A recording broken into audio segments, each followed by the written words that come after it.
नमस्कार प्यारे विद्यार्थियों, स्वागत है आपका दृष्टि टीचिंग एग्जाम्स में।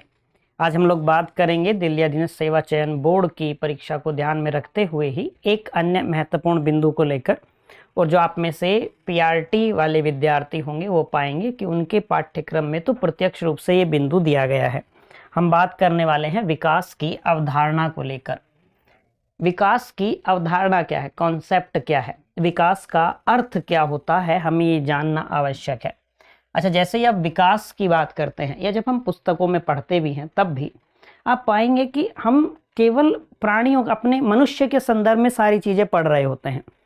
जबकि यदि आप अपने विचारों का स्वयं अपने विचारों के अनुसार भी आप सोचें, आप स्वयं के अपने विचार बनाएं, तो क्या विकास केवल मनुष्यों का होता है या हम हर प्राणी के संदर्भ में देखें सभी प्राणियों में विकास होता है ना? तो आप क्या कहेंगे सहज ही कि जैसे ही विकास की बात आएगी तो आप कहेंगे सभी प्राणियों में होता है, सभी प्राणियों में होता है विकास। तो विकास है क्या, विकास का अर्थ क्या है? जब हमने कहा सभी प्राणियों में होता है तो एक बिंदु आप यह भी कह सकते हैं विकास के अर्थ में, यानी कि इसका अर्थ क्या होगा, ये तो एक यूनिवर्सल प्रोसेस हो जाएगा, ये तो एक सार्वभौमिक प्रक्रिया हो जाएगी। क्या कह सकते हैं आप विकास के अर्थ में? विकास एक ऐसी सार्वभौमिक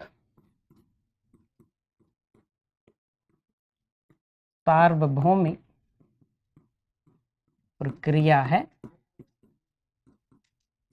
जो कब से शुरू होगी? व्यक्ति के जन्म लेने से ही। जो व्यक्ति के जन्म लेने के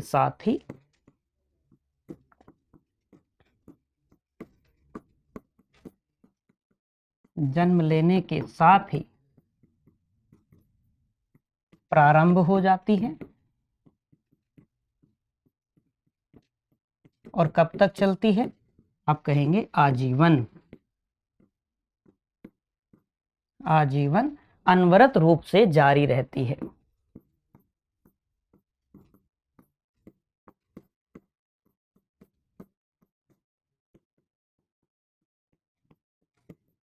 जारी रहती है। हम आगे कभी चल के एक बिंदु को लेकर बात कर रहे होंगे, अभिवृद्धि एवं विकास को लेकर, ग्रोथ और डेवलपमेंट को लेकर जब बात कर रहे होते हैं तो वहां एक महीन सा अंतर हमें समझ में आता है कि हम जब विकास की बात कर रहे हैं तो विकास क्या है। तो हमने एक बात की कि ये एक सार्वभौमिक प्रक्रिया है, प्रक्रिया पर ध्यान देना है। जैसे हमने कहा कि ये तो एक प्रक्रिया है, एक प्रोसेस है, प्रक्रिया है, इस बात में यह नहीं निहित है कि ये हमेशा जारी रहेगी। ये क्या है? ये अंतहीन है, ये गतिशील है, ये सतत रूप से जारी रहेगी। एक बालक है जो शैशवावस्था में है, उसमें भी विकास की प्रक्रिया जारी है। लेकिन एक व्यक्ति जब हम ये मान लीजिए कि प्रौढ़ावस्था में है तो विकास की प्रक्रिया वहां भी जारी है। हम क्या करते हैं कि विकास का अर्थ केवल संकीर्ण अर्थों में ग्रहण करते हैं, जिसका अर्थ हम कई बार समझ लेते हैं केवल शारीरिक वृद्धि से या केवल मानसिक वृद्धि से, केवल परिपक्वता को लेकर हम समझ लेते हैं। नहीं, ये ध्यान रखना है कि ये कब तक? अनवरत रूप से आजीवन जारी रहती है। ये एक यूनिवर्सल प्रोसेस है, सभी प्राणियों में होता है, सभी जीवों में होता है। बात समझ पाए? आप ये भी कह सकते हैं विकास के अर्थ में कि मनुष्य के जीवन में जो विभिन्न परिवर्तन आते हैं, या आप ये देखेंगे कि एक व्यक्ति जो प्रौढ़ावस्था में अपने पास जो क्षमताएं महसूस करता है, चाहे शारीरिक हो चाहे मानसिक हो, जो योग्यताएं वो महसूस करता है, वो सारी योग्यताएं उसको कहां से मिली हैं? वो सब विकास की प्रक्रिया के दौरान ही, विकास के इस प्रोसेस की वजह से ही उसको प्राप्त हुई हैं। बात समझ पाए? यानी कि ये उस स्थिति का नाम है जिससे प्राणी की जो कार्य क्षमता है वो कार्य क्षमता बढ़ती है। अर्थात विकास की प्रक्रिया कैसी प्रक्रिया हो जाएगी? एक ऐसी प्रक्रिया हो गई जिससे प्राणी की जो कार्य क्षमता है उसमें वृद्धि होती है। बात समझ आई होगी? ये सार्वभौमिक प्रक्रिया है, ये हमेशा आजीवन चलती रहती है। सभी प्राणियों में विकास की प्रक्रिया होती है, ये बात आपको ध्यान रखनी है। इसको और शब्दों में, अन्य शब्दों में आप क्या कह सकते हैं? आप जितने भी परिवर्तन देखते हैं मनुष्य के जीवन में, चाहे आप ये कह लें कि इस प्रक्रिया में शारीरिक परिवर्तन हो,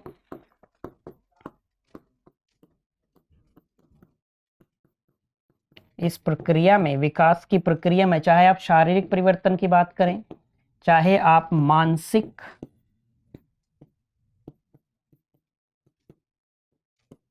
सामाजिक, आप कह सकते हैं भावनात्मक आदि पहलू सम्मिलित होते हैं।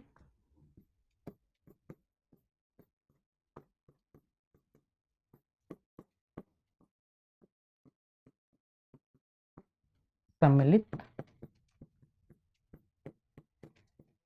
होते हैं। अर्थात विकास, हम ये कह सकते हैं कि मनुष्य के जीवन में आए जो विभिन्न प्रकार के परिवर्तन हैं, उन विभिन्न प्रकार के परिवर्तनों को सामान्य भाषा में विकास की संज्ञा दी जाती है। अब ये परिवर्तन किस प्रकार के हो सकते हैं? शारीरिक परिवर्तन हो सकता है, मानसिक परिवर्तन हो सकता है, सामाजिक परिवर्तन हो सकता है, भावनात्मक परिवर्तन हो सकता है। बहुत सारे परिवर्तन हैं, अनेक परिवर्तन हैं। तो वो सारे परिवर्तन हम ये कहेंगे किसके बाद हुए हैं, कौन सा प्रोसेस है, कौन सी प्रक्रिया है? तो वो विकास की प्रक्रिया है, वो विकास की प्रक्रिया है। हम ये भी कह सकते हैं कि जो आंतरिक गुण होते हैं, उन आंतरिक गुणों का बाहरी रूप में बढ़ना विकास है।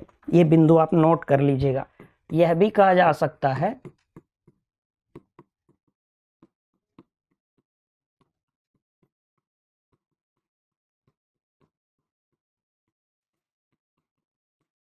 आंतरिक गुणों का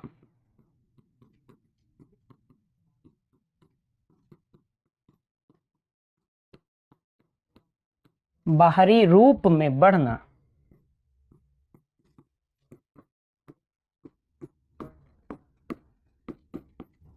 बाहरी रूप में बढ़ना विकास है। यह भी कह सकते हैं।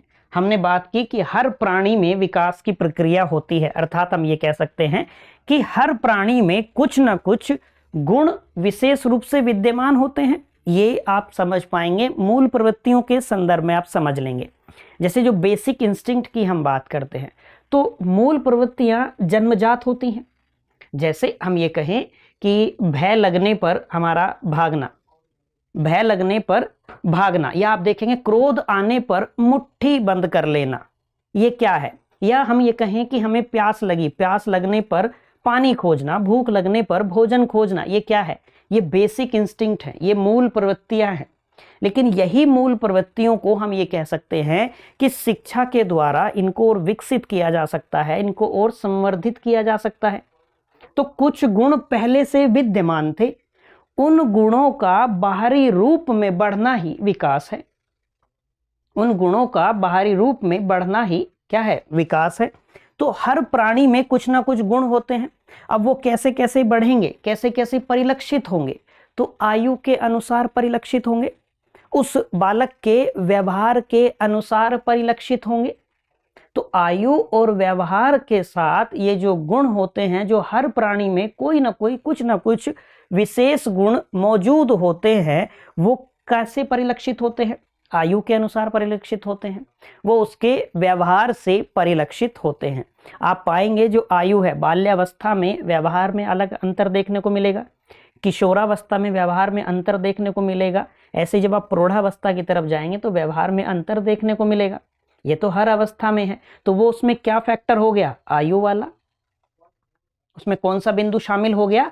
आयु वाला बिंदु शामिल हो गया। तो कुछ मनोवैज्ञानिक यह भी कहते हैं कि जो क्रमिक परिवर्तन होते हैं, उन क्रमिक परिवर्तनों की जो श्रृंखला है, जो पूरी सीरीज है, उसी को विकास कहा जाता है। आप ये बिंदु नोट कर सकते हैं।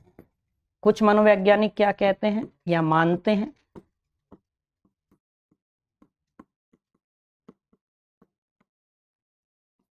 कुछ मनोवैज्ञानिक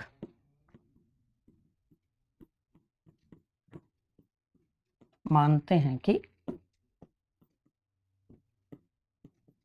विकास क्रमिक परिवर्तनों की श्रृंखला है। क्रमिक परिवर्तनों की श्रृंखला है। आप यानी कि ये कह सकते हैं कि कुछ मनोवैज्ञानिकों द्वारा विकास को क्रमिक परिवर्तनों की श्रृंखला का नाम भी दिया गया है। बात समझ में आई होगी। अब जो ये क्रमिक परिवर्तन है, यही परिवर्तन, जैसे हमने कहा कि हर प्राणी में कुछ न कुछ गुण विशेष रूप से विद्यमान होते हैं। अब आयु और व्यवहार के द्वारा वो क्या होते हैं, परिलक्षित होते हैं। तो यानी कि यही जो परिवर्तन देखने को मिलेंगे, या आप ये कहें कि कोई व्यक्ति, कोई बालक अपनी प्रौढ़ावस्था में पहुंचकर अपने पास जो गुण विद्यमान पाता है, जो गुण उसको लगता है कि मेरे पास ये गुण हैं, या ये कहें कि प्रौढ़ावस्था में पहुंचकर स्वयं को वो जिन गुणों से संपन्न पाता है, वे सभी गुण उसको कहाँ से मिले हैं, वे सभी गुण किसका परिणाम है? तो ये कह सकते हैं कि वो सभी गुण विकास की प्रक्रिया के ही परिणाम हैं। जैसे शिक्षण की प्रक्रिया का परिणाम क्या है? अधिगम है। बात समझ आई? तो ऐसे ही एक व्यक्ति, हम ये कहें प्रौढ़ावस्था में पहुंचकर स्वयं को जिन गुणों से संपन्न पाता है, स्वयं को जिन क्षमताओं से संपन्न पाता है, वो सभी उसको किसके द्वारा प्राप्त हुए हैं? तो विकास की प्रक्रिया के द्वारा ही वो सारे गुण उसको प्राप्त हुए हैं। बात समझ में आ गई? यानी कि यही जो क्रमिक परिवर्तन है, जो मनोवैज्ञानिक कह रहे हैं कि विकास क्या है, क्रमिक परिवर्तनों की श्रृंखला ही विकास है। तो यही जो क्रमिक परिवर्तन होंगे, वो धीरे धीरे चलकर जब तक वो प्रौढ़ावस्था में पहुंचेगा, तो उसको अपने पास बहुत सारे गुण दिखाई देंगे। अपने आप को वो कई प्रकार के, भिन्न भिन्न प्रकार के गुणों से संपन्न पाएगा। तो वो गुण उसको मिले कहाँ से? उन गुणों के पीछे कौन सी प्रक्रिया है? वो गुण किस प्रक्रिया का परिणाम है? तो वो गुण विकास की प्रक्रिया का ही परिणाम है। बात समझ में आई होगी आसानी से। हम यह भी कह सकते हैं कि विकास एक ऐसी आंतरिक शक्ति है जो किसी प्राणी या समाज को उन्नति की ओर अग्रसर करती है। इस बिंदु से आप दूसरी बात भी समझ सकते हैं, जैसे क्या ये आवश्यक है कि विकास हमेशा सकारात्मक ही होगा? जो व्यक्ति गुण प्राप्त करेगा, जिन गुणों का विकास होगा, क्या सकारात्मक ही होगा या नकारात्मक भी हो सकता है? हमने समाजीकरण को लेकर जैसे बात की थी, तो समाज के द्वारा जो ज्ञान प्राप्त करता है बालक, वो हमेशा सकारात्मक ही प्राप्त करता है या नकारात्मक ज्ञान भी उसको मिलता है? तो नकारात्मक भी प्राप्त होता है। तो आप ये बिंदु भी ध्यान रखेंगे कि विकास एक ऐसी आंतरिक शक्ति है जो किसी प्राणी या समाज को उन्नति की ओर अग्रसर करती है। ये बात एकदम ठीक है। लेकिन जब नकारात्मक गुण की बात आ जाएगी तो ये भी ध्यान रखना है आपको, क्योंकि विकास को प्रभावित करने वाले भी तो कारक हो जाएंगे। तो विकास को प्रभावित करने वाले कारक ही क्या हो जाएंगे? वो नकारात्मक बिंदु हो जाएंगे। वो व्यक्ति को उन्नति की ओर ले जाएंगे या अवनति की ओर ले जाएंगे? आप कहेंगे अवनति की ओर ले जाएंगे। बात समझ पाए? ये बिल्कुल आवश्यक नहीं है ना कि हमेशा क्या हो कि प्राणी की कार्य क्षमता बढ़े। कुछ कारक ऐसे हो सकते हैं जिनकी वजह से प्राणी की कार्य क्षमता जो है वो कम हो जाए। तो ऐसे ही बिंदुओं को हम क्या कह देते हैं? नकारात्मक बिंदु कह देते हैं। इनको हम पढ़ते हैं किस बिंदु में? जब हम विकास को प्रभावित करने वाले कारकों के बारे में पढ़ते हैं या विकास को प्रभावित करने वाले तत्वों के बारे में पढ़ते हैं, वहां इन बिंदुओं को लेकर विस्तार से बात होती है। बात समझ आ गई? हमने कह दिया एक बार कि विकास क्या है? आंतरिक गुणों का बाहरी रूप में बढ़ना ही विकास है। अब आप समझिए, क्या विकास केवल बालक का होता है या समाज का भी होता है? अब अपने विचारों का विकास कीजिए। क्या विकास केवल बालक का होता है या समाज का भी होता है? तो ये आप ध्यान रखेंगे कि विकास बालक और समाज दोनों का होता है।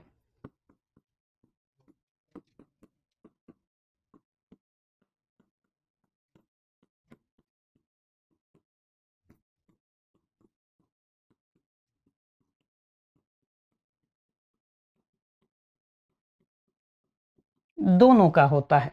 आप देखते होंगे कि पहले समाज में और वर्तमान में आप कुछ अंतर पाते होंगे। वो अंतर किस वजह से है? चाहे आप रूढ़ियों के संदर्भ में आप देख लो, वो अंतर किस बिंदु को लेकर हम कर पा रहे हैं? अंतर क्यों है? क्योंकि समाज का भी विकास हुआ है। अब समाज के विकास के लिए, बालक के विकास के लिए एक बिंदु दोनों में कॉमन क्या आ जाएगा? शिक्षा वाला बिंदु कॉमन आ जाएगा कि भाई यदि बालक का विकास होगा और यही विभिन्न बालक जो हैं एक समाज का हिस्सा हैं, तो उस समाज का भी विकास होगा। इसलिए हमने क्या कहा था शुरुआत में, जब शिक्षण को लेकर पढ़ना शुरू किया था, तो हम बात कर रहे थे कि एक ज्ञान आधारित समाज की नींव क्या है? शिक्षा है। बात समझ पाए। अब इसमें अंतर क्या होगा, हमने कहा कि बालक का विकास और दूसरा बिंदु हमने कहा समाज का विकास। तो बालक का विकास आप पाएंगे कि बालक का विकास एक निश्चित क्रम में होता है, सभी स्थानों पर एक जैसा रहता है। यह बिल्कुल आवश्यक नहीं है कि हर स्थान पर बालक का विकास अलग होगा, नहीं, वो एक निश्चित पैटर्न है, वो एक निश्चित क्रम है, उसी क्रम के अनुसार बालक का विकास होगा।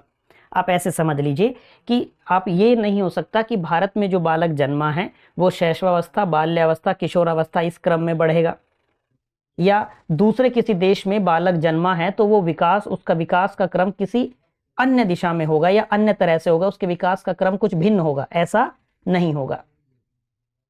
बात समझ पा रहे हैं? तो जैसे मैंने आपको पहले भी उदाहरण दिया है कई बार कि क्या होता है, जैसे बचपन के खेल की हम बात करते हैं तो आप पाएंगे लगभग हर जगह अपने बचपन का खेल एक जैसा होता है, लेकिन उसके नाम अलग अलग हो सकते हैं, तरीके अलग हो सकते हैं, लेकिन खेल वही है।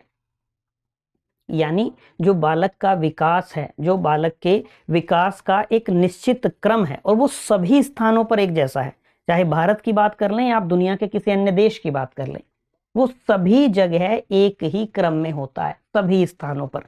जबकि जब हम समाज की बात करेंगे तो समाज के संदर्भ में ऐसा नहीं है।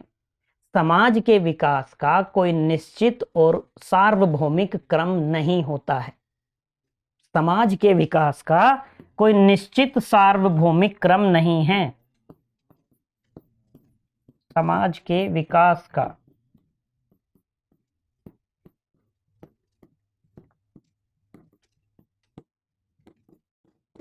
कोई निश्चित और सार्वभौमिक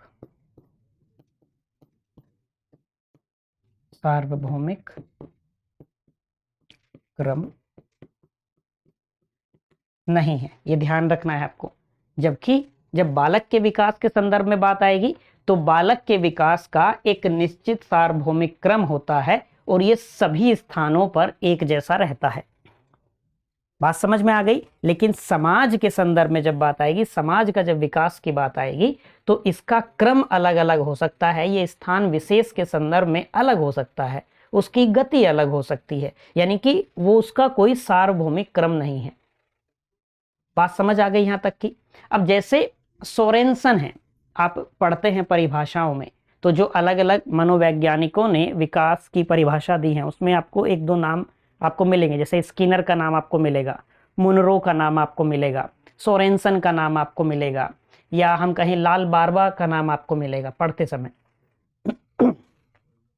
सोरेनसन के अनुसार यदि बात करेंगे तो सोरेनसन कहते हैं विकास के अर्थ के संदर्भ में वो परिपक्वता को लेकर बात करते हैं। दो बिंदु वो कहते हैं, परिपक्वता और जो कार्यपरक सुधार की व्यवस्था है उससे, कि भाई विकास का अर्थ क्या हुआ। सोरेनसन की परिभाषा के अनुसार सोरेनसन ने कहा विकास का अर्थ परिपक्वता और कार्यपरक सुधार की व्यवस्था से है, जिसका संबंध गुणात्मक और परिमाणात्मक परिवर्तनों से होता है। परिवर्तन केवल गुणात्मक नहीं, गुणात्मक परिवर्तन भी और परिमाणात्मक परिवर्तन भी।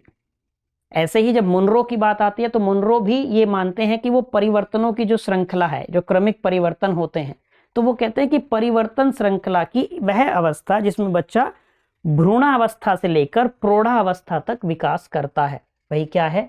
विकास है। बिंदु स्पष्ट हुआ? जबकि जब स्किनर की बात आती है तो स्किनर कहते हैं कि जीव और उसके वातावरण के मध्य जो इंटरेक्शन होता है, हम इसको लेकर बात करेंगे कि जो मनोवैज्ञानिक हैं वो योगफल और गुणनफल दो धड़ों की बात करते हैं। दो बिंदु सामने आते हैं, कुछ कहते हैं कि भाई वातावरण के साथ में गुणनफल एक बालक योग होता है, दूसरे कहते हैं ये योगफल है। तो स्किनर की बात क्या है? स्किनर कहते हैं कि विकास क्या है? जो जीव है, जो बालक है, कोई भी प्राणी है, वो और उसका जो वातावरण है, उन दोनों के मध्य जो इंटरेक्शन होता है, जो अंतःक्रिया होती है, उसका प्रतिफल ही क्या है? विकास है। उसका प्रतिफल विकास है। बात समझ में आ गई? लाल बारबा भी परिपक्वता की अवस्था से बात करते हैं कि विकास क्या है? विकास का अर्थ परिपक्वता से संबंधित जो परिवर्तन है उनसे होता है, यानी कि जो एक बालक के जीवन के समय जो परिवर्तन आते हैं, मानव के जीवन में, उसके जिंदगी के समय में, उसकी अवस्थाओं में, उसके जीवन में समय के साथ जो परिवर्तन घटित होते हैं, वही क्या है? विकास है। वही क्या है? विकास है। बात समझ में आ गई यहां तक की? तो आपको एक तो ये बिंदु ध्यान रखना है कि विकास एक ऐसी सार्वभौमिक प्रक्रिया है जो हर जगह चलती है, हर प्राणियों में चलती है, जो व्यक्ति के जन्म लेने से शुरू हो जाती है और वो जीवन पर्यंत प्रक्रिया चलती रहती है। बात समझ पाए? हम ये भी कह सकते हैं कि विकास और कुछ और नहीं है, विकास आंतरिक गुणों का बाहरी रूप में बढ़ना ही विकास है। विकास बालक का भी होता है और विकास समाज का भी होता है। विकास दोनों में होता है। अंतर सिर्फ इतना है कि बालकों का विकास एक सार्वभौमिक प्रक्रिया है, वो सभी स्थानों पर एक समान रहती है, जबकि समाज के विकास का ना तो कोई क्रम है, ना ही कोई सार्वभौमिक ऐसा कोई निश्चित पैटर्न समाज के विकास का नहीं है। वो हर स्थान का अलग अलग हो सकता है, यानी कि स्थान विशेष के संदर्भ में समाज के विकास की गति अलग अलग हो सकती है, समाज के विकास का क्रम अलग अलग हो सकता है, जबकि बालकों के संदर्भ में ऐसा नहीं है। बिंदु स्पष्ट हुआ? तो समाज को लेकर ये ध्यान रखना है आपको, विकास का अर्थ आपको ध्यान रखना है। हम मनुष्य के जीवन में, बालक के जीवन में जितने भी परिवर्तन आते हैं, उन सभी परिवर्तनों को यदि सामान्य भाषा की बात करेंगे तो हम सामान्य भाषा में विकास कह देते हैं उन्हें। कुछ मनोवैज्ञानिक क्या कहते हैं कि जो क्रमिक परिवर्तन है, वो जो क्रमिक परिवर्तनों की श्रृंखला है, वही विकास है। बात समझ में आ गई यहां तक कि एक बालक जो प्रौढ़ावस्था में जाकर स्वयं को जिन गुणों से संपन्न पाता है, वो गुण उसके विकास की प्रक्रिया का ही परिणाम है। जो कार्य क्षमता व्यक्ति महसूस करता है, जो कार्य क्षमता बढ़ी है, वो विकास की प्रक्रिया की ही देन है। बिंदु स्पष्ट हुआ यहां तक का? तो मैं ये उम्मीद कर सकता हूं कि आपको विकास के अर्थ को लेकर एक बिंदु स्पष्ट हुआ होगा, एक सामान्य समझबूझ का विकास आपका हुआ ही होगा। अब विकास की विभिन्न अवस्थाएं हैं अलग अलग, शैशवावस्था है, बाल्यावस्था है, बाल्यावस्था का भी वर्गीकरण आपको पढ़ने को मिलेगा, पूर्व बाल्यावस्था, उत्तर बाल्यावस्था, कई लेखक इसको मध्य बाल्यावस्था और उत्तर बाल्यावस्था में भी विभाजित करते हैं। फिर किशोरावस्था है, प्रौढ़ावस्था है, फिर उसके बाद मध्यावस्था तक, वृद्धावस्था तक, वो कई सारे विभाजन आपको देखने को मिलेंगे, विकास की विभिन्न अवस्थाएं आपको पढ़ने को मिलती हैं। उन सारी अवस्थाओं को समझने के लिए पहले बेहद आवश्यक है कि हमें विकास को लेकर अपने विचारों का विकास करना है, कि विकास क्या है, हमें यही समझ में आए। पहले एकदम व्यावहारिक होकर समझना है कि विकास क्या होता है। तो मैं ये उम्मीद करता हूँ कि आज की ये चर्चा आपके लिए ज्ञानवर्धक रही होगी, कुछ नया आपने अवश्य ही सीखा होगा। आज के लिए इतना ही रखते हैं, मिलते हैं आपसे किसी अगली क्लास में किसी अगले बिंदु के साथ। Till then bye bye, have a nice day.